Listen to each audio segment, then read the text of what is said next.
この度は2021年から発表いたしましたボーモントテクスタイルのご紹介を申し上げたいと思います。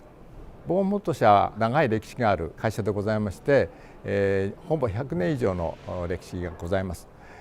先代はですね、ビル・ボーモントというイギリスのラグビーの選手で、知らない人は誰もいないぐらい、それこそ日本の野球の長嶋茂雄さんみたいな有名人でございました。それが2019年から新しいその経営者になり、新しいコレクションを出すということになって、ボーモントテクスタイルというふうに名前を変えて発表を始めました。2021年にはですね、コロナ禍で皆さんが会うことができない、海外旅行も行けない、家の中にいるということで、新しいその生活を作りたいということで、各々の外に行けない分を部屋で楽しめるコレクション5つを発表いたしました。まず最初にご紹介申し上げるのがアーバンジャングル、スマトラの大自然をイメージしたもので、乱開発をすることによってオランウータンがかなり住むところが難しくなっているということもあって、オランウータンの親子をイメージしたものが中心のデザインになっています。オランウータンの親子がメインのデザインになったコレクションです。でその他にはオアシス、砂漠のオアシスをイメージしたもので、そこに生えるヤシの木であり、そこに集まるフラミンゴなんかが描かれております。もう一つのコレクションはトゥルーブルー、本当の青というような感じなんですけども、この青のコレクション、海をイメージをして、海外の海に行けないところを青というものを持ってきてですね、海をイメージする空間を作り上げることができる。で一番最後にはですね、皆さん好きかどうか分かんないですけど、亀さんのものがございます。あとは、トロピカル、南国の雰囲気、非常に大胆な刺繍をたくさん使っております。ヤシの葉っぱをその重ね合わせるような形で、少し奥行きを持たせたデザインを作り出しています。その他サンセットというコレクションもございます。でサンセットというコレクションは、マイアミの、古めかしい、ストリート街をイメージしたもので、割と南国にあるので、南国の鳥さんだとか草花なんかが非常にきれいな形で、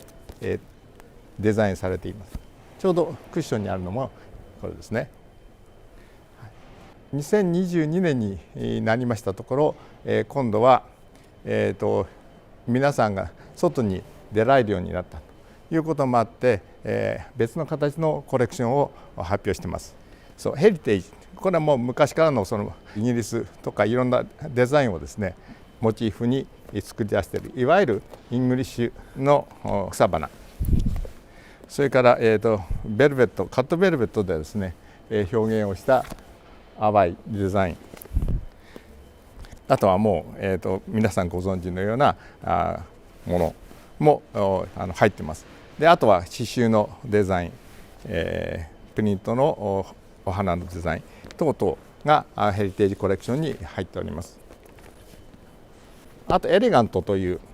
コレクションがございます。エレガントというのは、どちらかというと日本のもの、名前も、これは山であり、川であり、それから鯉でありというようなものが入っております。ここの真ん中に飾ってある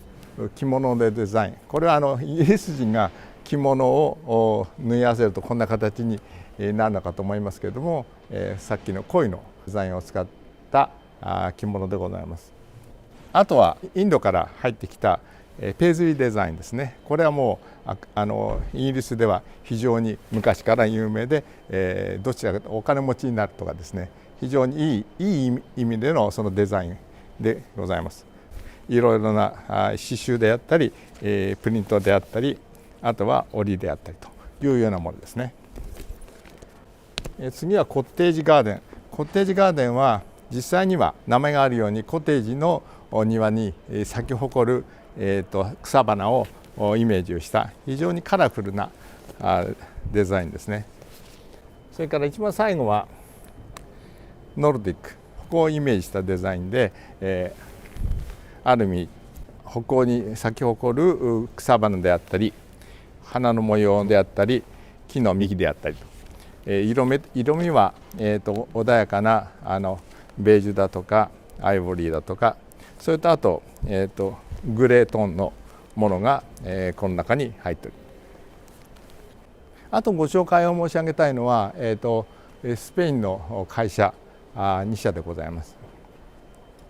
スペインの会社一つはこれも100年以上の歴史を持つガストン・エ・ダニエラというものですね。本当にもともとガストンさんとダニエラさんが作った会社で1890年ぐらい創立してます。でそこのところが非常にスペインの中で先進的なデザインをいろいろと作り上げてます。で今回のここのコレクションはマヨルカ島のですねイカトデザイン、これ昔からあるイカトデザインなんですけども、それをモチーフにして作り上げたデザインですね。でその中にローレンゾ・カスティロというデザイナーさんが作っているコレクションがございます。非常にユニークな絵のような絵画のようなものを多く取り入れたデザインでございます。これはマドリードの会社ですけれども、オリンピックで、名前が有名になったバルセロナ、ガウディのサグラダ・ファミリアがあることでも有名です。それでこのグエル・ラマドリッドというのはラマドリッドさんがもともと会社を作ろうとしたんですけども、グエルさんという人がお金持ちで、出資をした。それでグエル・ラマドリッドということになる。でグエルさんの名前はですね、グエル公園というのがあるんですけれども、その要するに名前がつくほどの名士であったというのでも有名なところでございます。でグエル・ラマドリッドという生地をいろいろと販売をして非常にユニークなデザインであったりシックなものであったり、同じ会社の中のあるものでレクレーション・デ・ラ・メゾンと、ここは主にもともとリネンを扱ってたコレクションなんで、リネン系ナチュラル系が非常に豊富にあるものでございます。これが2022年の発表した新作でございます。私どものショールームは代官山駅から降りて30秒のところにございますので、足をお運びいただければ幸いでございます。今はまだコロナ禍でございますので、リモートが多くできれば、電話またはメール等で予約していただけると大変ありがたいと思います。よろしくお願いいたします。